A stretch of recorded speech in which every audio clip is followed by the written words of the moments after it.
Hello friends, and welcome back to my channel.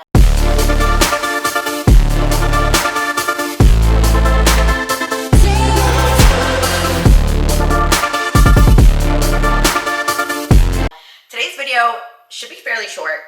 We're just doing a little couch chit chat to do a little show day recap. Random things from the weekend that weren't included in the show day vlog. Just talking about like my feelings, feedback, what's next, how things are going, how I've been since. Just overall, I think there's a lot of thoughts that I have just about the weekend that were not like adequately communicated through the vlog because they were things going on up here. You know what I mean? So let's just get straight into it. First and foremost, like overall impression of the weekend now, like in hindsight, while it obviously was a really tough pill to swallow initially and the outcome, let's start there. Okay, so a week and a half ago, I competed in my 16th bodybuilding competition, and I last competed in September 2022. So I took like a year and a half off, switched coaches, healed my relationship with food, went through like my first true, perfectly precise off season for months and months and months and months. Put on a lot of lean tissue, was so excited to like make my comeback. I want to get my pro card. It's been PhD, IFBB Pro has been the goal for a really long time. That's what I've kind of been communicating on like all my platforms. And so I had my sights set on my first show of the season being in Miami because I wanted all my friends to be able to be there. It was an 18-week long prep, which to Shelby was long. For me, that would have been like the shortest prep I've ever done. And we knew we were going into the show like not conditioned enough to win an overall, to anything, but we were like, it might be enough for the national qualification, and then we'll have 3 weeks to do junior nationals and like bring in the rest of the conditioning solid.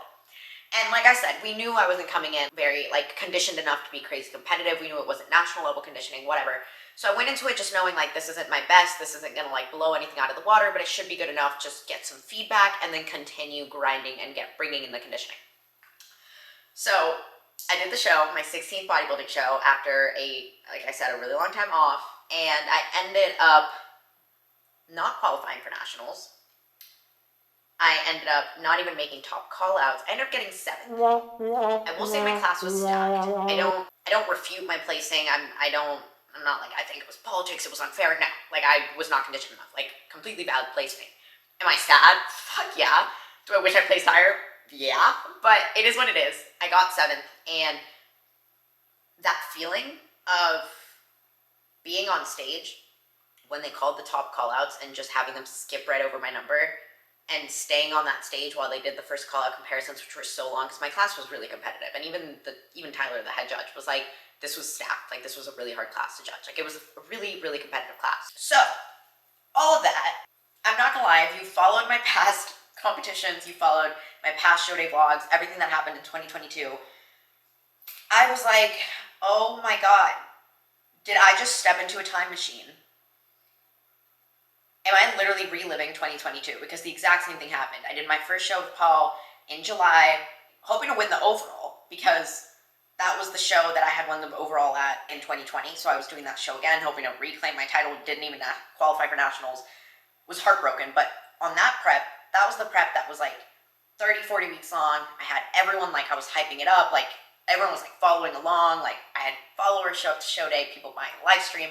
It was very emotionally and mentally tolling to have experienced that failure so publicly. Ultimately, kind of same thing. First show of the season, didn't even qualify, had to continue bringing in the conditioning. I switched coaches, continued bringing in the conditioning, ended up winning my class at the next show, then did another regional for fun. Nothing about that weekend was good. I felt like I was alone the entire weekend, but that's like literally, that's neither here nor there. Point is, at that third regional show that I didn't even qualify. Then I did nationals because I was already qualified from that second show. Last call-outs, third call-outs, whatever it was. Horrible, like outcome-wise, horrible season. Learned a lot about myself, whatever. But here I am, 2024 season opener, didn't even qualify for nationals, and I'm like, oh my god, am I in a time machine? Like, is this happening yet again? And I talked about this the morning of show day, where I was like, am I finding myself in the same situation? Because I knew I was doubting even getting that qualification. I knew I wasn't coming in conditioned enough. I knew I wasn't coming in my best. And you're probably sitting here being like, girly pop, why are you reliving the same, like, am I trapped? Like, am I trapped in this nightmare where my show outcomes are like playing on a loop? So, I think that's like the backstory of where my head was at initially. But now in hindsight, this show weekend, outcome and everything included, honestly, was one of the best weekends of my life. I wouldn't trade any of it for the world. I did experience like a failure when it comes to outcomes, but oh my God, I am so much more like confident in, not that I wasn't before, but I'm like reinstilled in my confidence of my coach, of Shelby. Her attention to detail, the way she was there all weekend, like everything, the precision, like everything. My support system, not that I ever doubted the quality of my support system because they were literally there for me every single day of this prep, but the way everybody showed up for me that weekend, my support system, the memories I made, the way that I felt, the way I felt supported, everything about everyone's interactions with me, my interactions with myself, I would not have traded that weekend for the world, even if it meant metaphorically eating shit on stage, because it really set me up for a comeback. And maybe I'm naive in saying this, and maybe this is wishful thinking. I am not stuck in a time loop. I'm not stuck in a nightmare, in a loop of repeating what happened in 2022. Like, this season is different. And maybe I will do my next show and fall flat on my face again and literally hate myself for saying this in this video.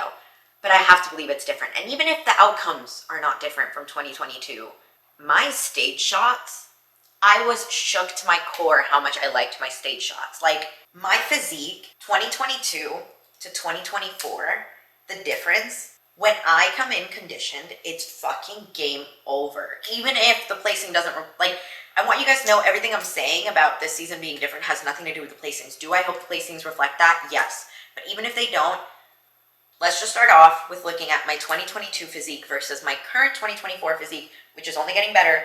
This right here is just my back pose, 2022 to 2024. The density, the roundness, the tie-ins, the 3D-ness, like, I'm not conditioned enough to be competitive right now, but the size is there. And that's what I was most scared of, was not having the size, because if I didn't have the size, that would mean the only way to get better is an off season, but it's purely conditioning.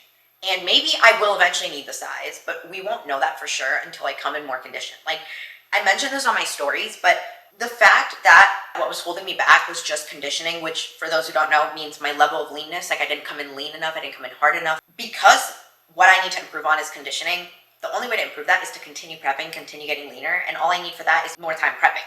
I was worried that it was that I didn't have the shape, didn't have the size, and maybe I don't have the shape, and maybe I don't have the size. But when it comes to bodybuilding competitions, being conditioned at a competitive level, it's what gets your foot in the door to be compared to those top girls. I put this example on my story, but if you take an IFBB pro, an IFBB bikini pro, in her off season, so in her off season levels of body fat, like healthy, bomb, slay, live, laugh, love, all that, but you take her, a pro, if you place her on an amateur bikini stage, she will not place well in her off season levels of body fat, even if she's a pro. If she's a pro, that means she's got the size, that means she's got the shape, that means she's got the density, because she's a pro, she's already earned her pro card. If you take her in her off season and you put her on an amateur stage, she will still not place well, because you need the level of conditioning to get your foot in the door for those top placings. Once your level of conditioning is there, that's where the size differentiates you. That's where the density differentiates you. That's where the shape differentiates you. That's where the posing, the glam, the hair, the aura, the overall package, the lines, the details, those come after your level of conditioning is adequate enough to get your foot in the door, to get you up there with those top girls. My level of conditioning was not high enough, so I wasn't even able to let my size be compared, my shape be compared, my lines be compared, my glutes, those things were not considered, cannot be considered, will not be considered until your level of conditioning is there. So maybe my size isn't there, maybe my density isn't there, maybe my shape isn't there, but I will not know that until I can say I came in conditioned at a competitive level. Once my conditioning is there, if I fail, I know that it's off-season time, it's growing time, it's all these things, right? I don't know that yet. I don't know that confidently because my level of conditioning was my limiting factor this time around. And until it's not my level of conditioning, so the only way to change that is to continue prepping. Until my level of conditioning is there and we know that's not what's holding me back, we got to continue prepping and we got to continue getting feedback. So everyone's asking for my feedback. I actually did not stay to get specifically the judges' feedback. I'm emailing pictures and I'm waiting for that response. But Shelby basically told me, go enjoy dinner. Your feedback is going to be that you need to come in tighter. Like, it was very obvious. All the girls up there were hard. They were tight. Their lines were like razor sharp. I have a softer physique. It takes a lot for me to look very hard. We think I've got everything else. We'll see that accurately, once my level of conditioning is there. I hope that makes sense. So overall, I think that my emotional takeaway from the actual placing and the outcome of that show weekend, honestly, I did not have a crazy breakdown. I did not have a moment where I like bawled my eyes out. I did have all of those when it happened in 2022. Did it shake me? Did it hurt me? I felt more embarrassed than anything to have that happen in front of my friends who were so excited and hyping me up and had so much belief in me. And to be honest, I think the most prominent negative emotion that I felt was just embarrassment, if I'm being honest, and mostly because I feel like I let my friends down. I feel like I let my clients down. I feel like I let a lot of people down, even if I hadn't like publicized that I was competing. And I feel like I let myself down. But I also know deep down that I didn't let myself down. And I sat in the car on the ride back from Miami to Tampa, and I wrote out just my feels, and I did post those. I didn't touch those. That's just kind of how I felt in the moment. I posted those on Instagram. I'll go ahead and put some screenshots here if you want to pause and read. But the biggest thing is, I processed, but I didn't have this visceral, negative, emotional breakdown. And I honestly handled it really well. And my boyfriend keeps checking in on me. He's like, how are you feeling post-show? And it didn't take a lot for me to feel like, let's fucking keep going. Like, let's keep going.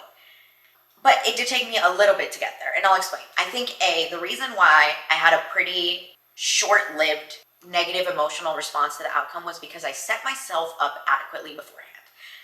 I'm going to be so honest, I forgot that I sat down and I had that, like, show day morning chit-chat with you guys while I was eating my rice cakes in the show day vlog. And when I watched that back after the entire weekend when I was editing the vlog, I was like, oh my God. Like, I got chills because I was like, I predicted the outcome. Like, I knew it was coming. And I think knowing it was coming really set me up to be prepared for that outcome. Did I like expect it in the way that I was like, oh, I know that I'm going to do bad? No, but I knew deep down that I had to be prepared for that to occur. And I also mentioned in the show day vlog that I had kind of like broken down the night before. I also think that set me up to bounce back from this quicker. So basically the night before the show, I was sitting down with my boyfriend. We were laying down in bed and I was just getting teary-eyed. Like, I met him in 2023. So he knows nothing about my past history with competing, anything that happened in 2022. He doesn't know anything really about me as a person before 2023. And the person I became in 2023, which is a version of myself that my favorite version of myself, the most me version of myself, he doesn't know all the versions that came before me into making that. So I had to almost like walk him through like what happened in 2022, why I feel like I'm destined to like repeat that again, and why I'm just kind of walk him through everything. And I just felt like most things in life, and I'm very lucky to say this, most things in life that I've gone after, I've poured a fuck ton of effort into, and I've been able to see that effort come to fruition, whether it be academically, professionally. I tend to be the kind of person that's like, I'm going to ensure I get the outcome that I want, and I will do whatever it takes to get there. And for some reason, competing and bodybuilding is the one thing that no matter what I do, my first competition was in 2017, so it's been 7 years. No matter the past 7 years of daily effort, the past 16 bodybuilding competitions I've done, I cannot seem to do well. And I just kept telling him that night, I was like I want to break this curse, and I don't want to repeat this, but I just know that I'm going to, or I have to be prepared that I'm going to, because I know I'm not coming in conditioned enough. So I think having that conversation with him and just the way he just consoled me and cared for me and just was there for me, it put me really at ease with any outcome. And I think just also confronting that all those possibilities might occur, confronting those beforehand, again, allowed me to prepare for them to occur. Again, I wasn't expecting them, I wasn't manifesting failure, but I knew deep down I had to be prepared for things to not go well at all. I think the other thing was, as soon as I stepped off that stage, I was like, why should I continue? My first thought was why should I continue? Shelby's first thing was I want to get these last 4 to 5 pounds off you and then pick a show, but I gotta see you leaner, because I don't think it's not there. I think it's there. It's just the leanness. And that was one of the first things she said to me in terms of us talking after stage. And I was like, Shelb's I'm so happy that you believe in me, but do you think there's a point in even thinking about nationals if I can't even qualify at a regional show? And she was like, we won't know that until we get these 4 to 5 pounds off you, until we see what we're working with, and until we throw you into another regional show to get feedback. If that other regional show tells us you're not ready for nationals, then we'll know. But we won't know that until you're conditioned. And she told me that, and I was like, okay, I have some thinking to do. Her biggest thing was like making sure that I wasn't like mentally in the gutter after that outcome. And I wasn't, but I was just more so like, am I being silly for even continuing to try? Like, am I being silly for continuing to prep, for even thinking of a national stage when I can't even get top cause at a regional? Like, am I being naive, silly, goofy right now? And I talked to my boyfriend, and, I talked to him a lot because I'm like, we had a pretty fat debrief, both like that same night and then the next day and then the following few days. And I want to give a huge shout out to him because the entire weekend he was an actual like angel of a man. He was my rock. He made me feel so supported. I did not feel alone emotionally at all last weekend, and I think that that's a huge thing because I felt emotionally alone when these things happen, even if I'm surrounded by people. Like, I have felt alone in rooms full of people, especially when these outcomes occur related to like stage outcomes. And he did not make me feel alone once. Even my friends the entire weekend were like, because he was being the most incredible, supportive person to me and to everyone around. Like, he was, I don't want to say the dad of the group. He was like the dad of the group to all the other girls, but like, he was like to me. Anyways, so we sat down and he just looked at me. He was like, Val, so what's the alternative if you don't keep going? Like, you just quit? Like, what do you think makes successful people successful?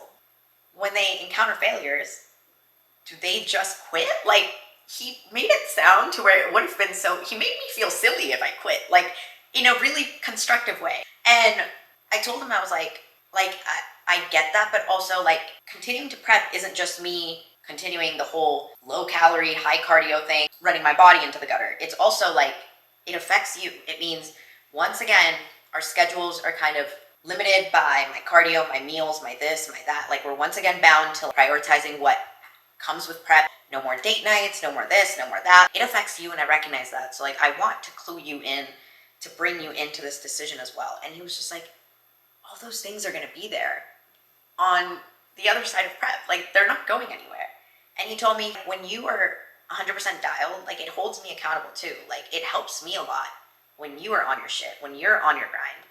And we had this conversation at dinner at our first ever date night, which was one of, honestly, the best nights of my life. And I'm going to go through the entire, like, the actual, like, fun stuff of the weekend at the end of the video.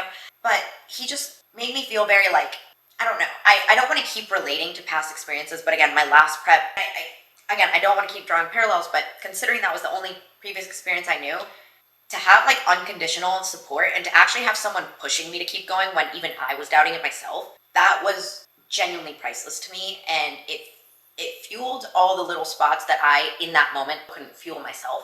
And it just, like, really solidified, like, his belief in me and all my friends' beliefs in me, my coach's belief in me, and ultimately, eventually, my own belief in me, which didn't come until a little bit later, really pushed me to just say, okay, like, let's keep going. Like, I'm 26 pounds down.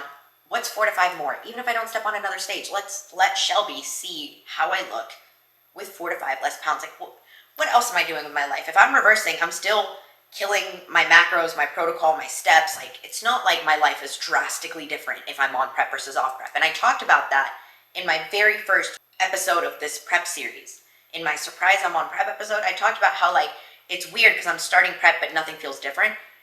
It was kind of the same thing with, like, okay, say I end prep now. What realistically changes other than one meal a week? Other than maybe my macros will go up a little bit, not a ton initially. Maybe my cardio will go down a little bit, but, like, the level of execution, a lot, like, most things would actually kind of stay the same. So I was like, what do I have to lose? Like, I didn't come this far to just come this far. So we decided to keep prepping. So obviously I'm still in prep. I don't have a set show date in mind.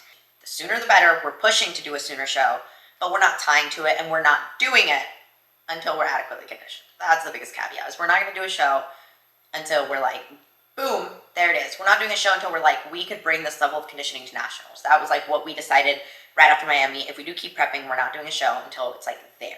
So that's kind of what's on my horizon. I did hit a new all-time prep low today, so we're already down from stage weight. Yeah, I don't know if I have more thoughts, comments, concerns when it comes to actual, like, outcome and feedback and next steps. But when it comes to the actual weekend, I wanted to share some, like, really special memories, because it was just, like, a great weekend. And I want to do, like, little videos and pictures here to show you guys what I'm talking about. So first of all, okay, I gotta give a huge shout out to like every little member of my little crew that I had with me. Hannah rented a car. She paid to rent a car. She drove it across the state of Florida to come to Tampa. She drove down with us. She stayed here with me a few days, shaved my entire body, which you guys saw in the vlog, tanned me, just came with me to all my show day errands, was so supportive, was so flexible, was like, you tell me whatever we gotta do, where we gotta be, and I'll be there. And she, she's working from home, but she's working full time during all of this. And she was just so flexible, so accommodating. Then my boyfriend drove us down to Miami. It was a 4-hour drive.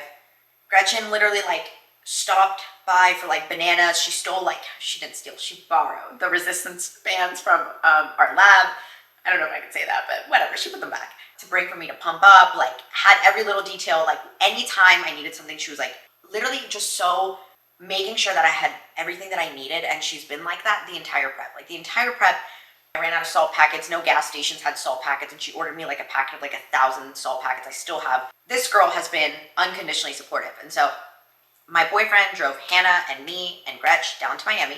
My other friend, Grace, which you guys saw in the vlog, she had work on Friday night until almost midnight, and she drove from her shift at midnight to Miami, got there at 3:33 a.m. I heard her come in when I was getting up for my makeup appointment to be there for my show day. Everyone literally rallied. I'm just so grateful. Literally so grateful for everybody. So let's start with Friday. Highlights from Friday. Okay, so Friday, like I said, was nothing too special. We basically drove. The drive was honestly really enjoyable. We played Wavelength, we chit-chatted, we had a bunch of girl talk, and my boyfriend got to just be a fly on the wall for all our little girly chit-chat conversations, and he was such a trooper during the entire drive. Then we got there and we went to Publix, then we picked up a bunch of things for the B&B. The B&B was so fucking cute. It's in the vlog. Then we went and did athlete check-ins, and I met one of my teammates, Jen. She gave us cookies because she made cookies for our entire team. It was really cute. Met Shelby and checked in with her, and that was my first time meeting her in person, and her attention to detail, like I said, truly blew me away. It was just really special, but I was starting to get in my head because we knew that I was a little watery that day, and there was a moment at night where I felt really bad. This was the night before my show, and I needed to send check-ins to Shelby, and I was doing the check-ins in the living room because that was the only place I had space to walk, and I had to turn off all the lights because the way the lights were placed, I kept being backlit, and the video was so shitty, so I had to turn off all the lights and just have my ring light on. And I was trying to pose, but I was getting really in my head, and all my friends, because I was in the living room, and they were just sitting there and they were watching me, and I had this freak out. I felt so bad. Everyone told me that it was not bad at all, but I literally just stopped in the middle of my posing routine, and I was like, can you guys please, let me do this alone? I didn't know how to say, please get out, but I was so, anxious, and everyone was like, yeah, sorry, we're literally just watching you intensely. And they recognized that it was I'm trying to do this check-in, and everyone's just in pitch black with one light on me. Everyone's just staring at me, and I just felt so in my head, and I couldn't get my posing, and I literally had a freak out, and everyone was like, yeah, sorry. And I felt after that, I was like, okay, Val, go to bed, because I don't want to take it out on these people that are so supportive, that are here unconditionally for me, that are they're literally here for me. I just felt so bad, and I told everyone, I was like, I am so sorry for my freak out, and they're like, no, you're so good. Everyone was like, do you need anything? Can we help? Everyone was the entire weekend, that was the energy. It was just what do you need? You tell us, whatever. So then, again, Friday night, I had that little conversation with my boyfriend where he just made me feel better, went to bed, woke up, got my makeup done by V. Live Laugh loved it. I loved my makeup. I'm so happy that I decided to just shoot my shot with V because I'm never going back. But honestly, the first night when I was just eating my oats, before my little freak out, when I was just eating my oats, I'm going to put this little picture here. This was the most wholesome thing ever. I was just eating my oats, and I had my childhood best friend, Hannah, from high school, my best friend that I just met last year, Gretch, and my boyfriend all in one room. It, little moments like that, when I tell you it was the best week of my life, it's because of little moments like that, where I just got to sit there eating my sugar cookie protein oats that you guys know I love, but I was surrounded by the most special people in my life to me, and they were all in one room, and they don't ever get to be in the same room all together. And they were all there for me, and that feeling was truly priceless, priceless. So that was Friday. Wake up the next morning, got my makeup done, whatever, I got back. Eventually everyone woke up. I got to see Grace after her long drive, and everyone was just ready to rally. They were like, Val, it's show day, let's fucking go. They were making me feel so good. They loved the makeup, they were hyping me up, they were helping with my posing, vibes were just high. And I think you can see that in the show day vlog. I mentioned this in the vlog, but I didn't adequately share what happened I forgot my number and they were calling Bikini for Glaze, and Shelby was like, if your friends don't bring it in time, I will make sure to find a way to get you a number. And I was like, one, love you. Two, I called Grace because Grace and Gretch drove separately, and my boyfriend dropped me and Hannah off, took my suitcase, ran to the venue. I get backstage and I'm like, I forgot my number, but I knew Gretch and Grace. I didn't know if they had left the B&B yet, so I called Gretch and I was like, I need my number, it's in this bag.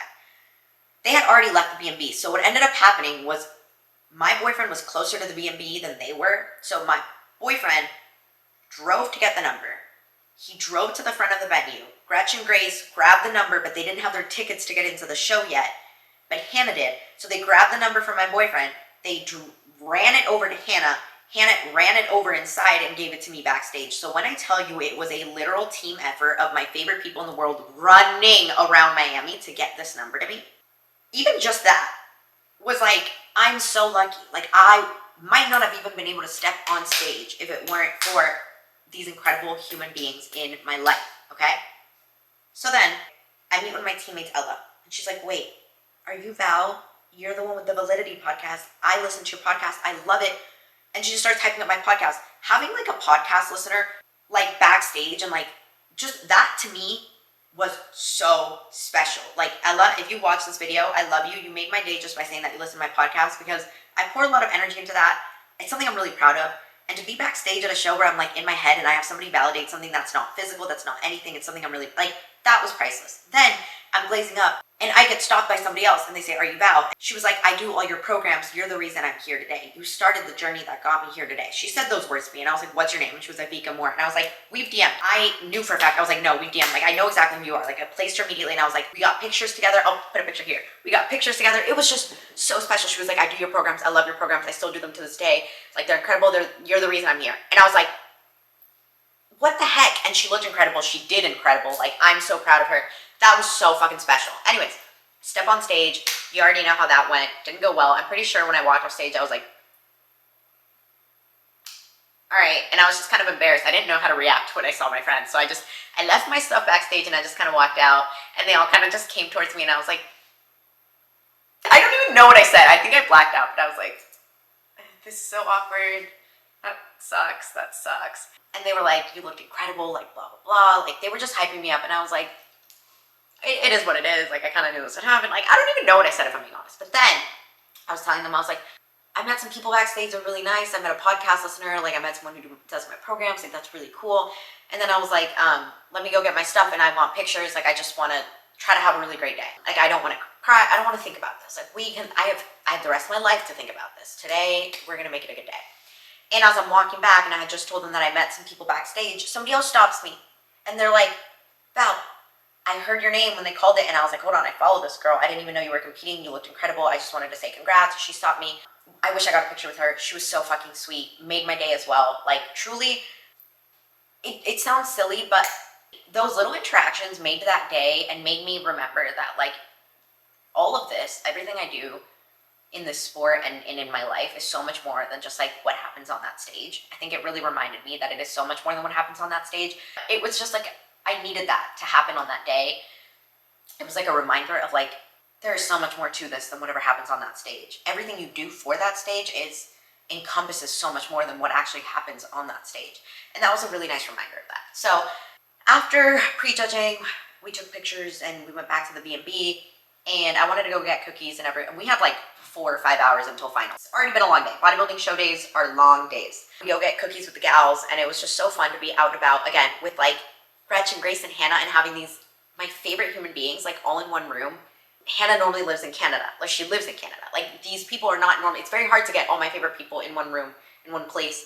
And just to have that happen for that weekend was so fucking special. So we got the cookies, we came back, and everyone just chilled. I think everyone took naps. My boyfriend and I literally just laid there and watched Shameless and like chit-chatted about stage and what's next and whatnot. And so then, finals happened and it was honestly good vibes. Like, at that point, I'd already like, we're just here for a good time. Like, we're in Miami. I'm not gonna let my entire weekend get destroyed by this. Like, everyone took time off work.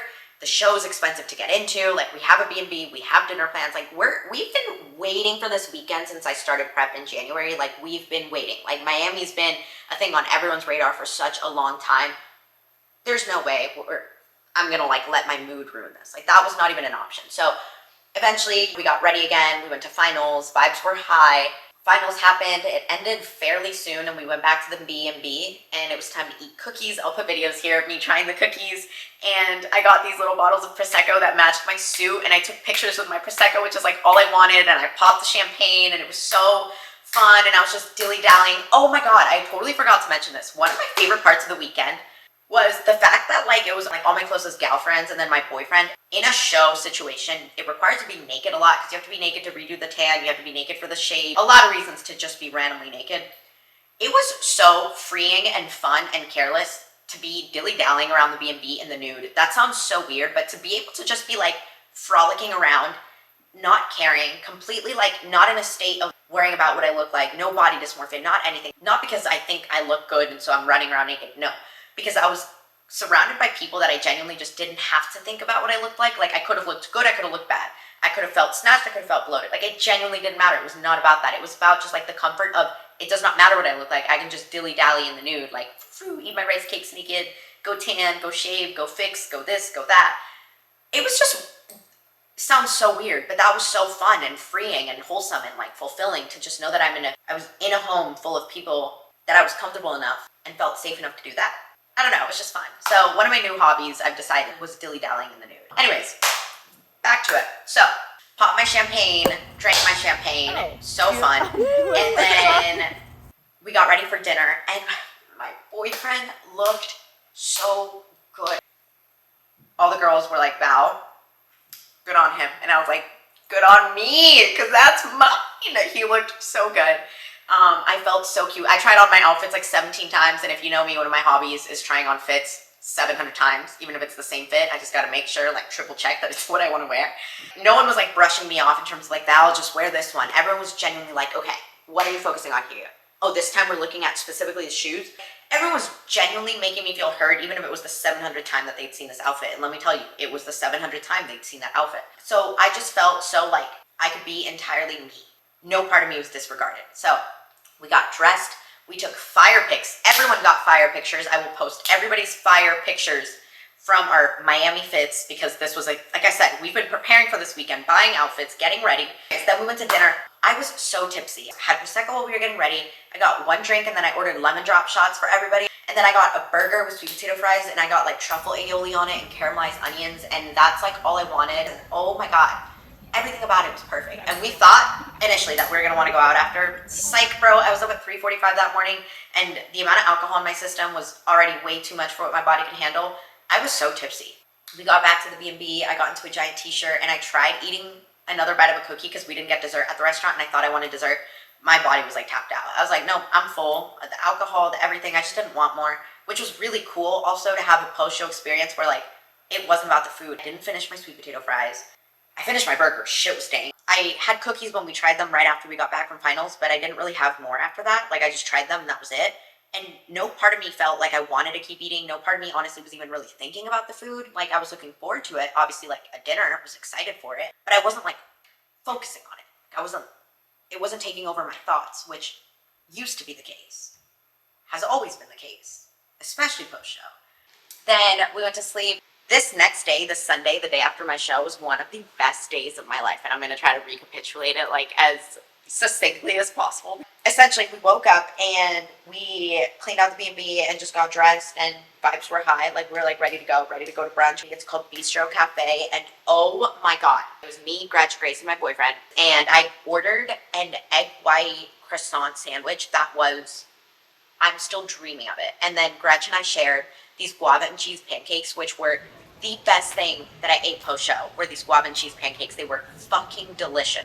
Everyone was like, oh my God, like I'm dreaming. We've all like have not stopped talking about this brunch thing. Vibes were just so high. It was a beautiful day. We were ready for a little 4-hour drive back to Tampa, and it was just supposed to be me, Gretch, and my boyfriend heading back to Tampa. We're like an hour into our drive back, and we get a call from Grace, and she's like, my car broke down. And she was like 30 minutes ahead, so we're like, we're on our way. Here, I'm gonna put the video that I took. I wanted to vlog so bad, and I felt so like insensitive. Hi, Tiff. It's gonna be okay. All right, we're back on track. I got you. So that was like an unexpected turn of events. We're just really lucky that it happened when she was like ahead of us and we were able to kind of like scoop her on the way back to Tampa. So then we got back to Tampa. Gretchen Grace headed out. My boyfriend and I were going to have our first ever date night. So we got back, I want to say around like 4 p.m. Dinner was at 7. So we had a little bit of downtime. We were really tired. I wanted to shower. I wanted to get ready. Our goal was to go to this really nice dinner and then come back and make slutty brownies and have those for dessert, like all cuddly, watching TV, watching a movie, you know, the vibes. And then once we kind of got back, we both showered, we were chilling, and I started getting ready for dinner. I had my little Prosecco. He had some too. Like, I got us little drinks. It was so, like, you know, the getting ready vibes. So it was our first time getting ready for like a date night. So it was just different. It was so fun. I was like in a rush. Obviously, I'm always somehow ending up in a rush, but makeup, hair was done, and I put on my dress and for date night. And I was really excited to wear this. I'll put a little selfie. My boyfriend's reaction to me in the dress was also one of like the best moments of the weekend. Again, it was our first date night, our first time like getting dressed up to like have a dinner, him and I, and it was so perfect, so special. Everything about the date night was special and perfect. We got to the restaurant, we went to Meat Market. It was delicious. They gave us champagne for free and they were like, these are for Marcus. Later, Marcus comes over and it turns out he's somebody from my gym. I was already tipsy at this point. He asked my boyfriend if he also goes to the gym, and it was just really nice. It was like just a little touch of how the dinner went really well. I got sushi. My boyfriend got steak. He gave me some of the steak because I couldn't decide between steak and sushi. I'm just a girl. Sweet potato fries, of course. And we didn't get dessert because we were coming back to make slutty brownies. So dinner, 10 out of 10, 11 out of 10. We came back here and I was like in my little dress. We got more Prosecco. We drank a little bit more. So you can imagine how I'm already, my prep self, I've been prepping for 18 weeks and now I've already got pre-dinner Prosecco, 2 cocktails, champagne at dinner, and Prosecco post-dinner. Imagine my state. I was quite tipsy. We start making these slutty brownies and apparently I don't remember much because I'm already starting to get gone at this point. He's making the brownies. I'm putting the cookies in the pan. He can't stop laughing because I'm doing a horrible job. And next thing I know, you guys, it's like 3 a.m. I wake up. I'm on the couch in my dress. I had fallen asleep. He had tucked me in. He told me he'd try to wake me up and I just wouldn't. So he like tucked me in and I fell asleep before we could eat the brownies. I was so sad because we were looking forward to making these brownies for literally weeks, okay? But all in all, when I tell you guys that this weekend was definitely in the top 3, top 5, like easy. It really, really, really was. I mean, I don't take lightly every little thing Gretchen's done from day 1 of prep to now. I don't take lightly everything Grace did. I mean, Grace was like the person that like I texted every single morning because nobody else was up when I was up except she was because she's a demon who lives before work. Hannah just doing everything to be there for my show. Like she lives in another country and she was there for me for that show. And none of them cared that I didn't do well. Nobody cared about the outcome. They cared about celebrating my hard work, about being there for me. And then obviously my boyfriend, getting to experience our dynamic in situations that we haven't gotten to encounter yet because our routine has been so like prep. Getting to have him like support me and celebrate me in ways that made me feel so supported and so wholeheartedly celebrated. It was just a level of fulfillment that I wouldn't trade for the world, even if the outcome itself was not what fulfilled me. That's my show day recap. That's the energy, the perspective, and the level of gratitude that I'm moving forward with. I'm excited. It's my best physique, so I'm taking the gratitude of all the love and just genuine happiness I was surrounded by that weekend. All the people, I'm taking all of that, and that's what's fueling me moving forward. That's what we're going to tap into on days where I doubt myself, where, I don't believe in myself. We're going to tap into all those feelings of gratitude, all those feelings of fulfillment, of feeling lucky.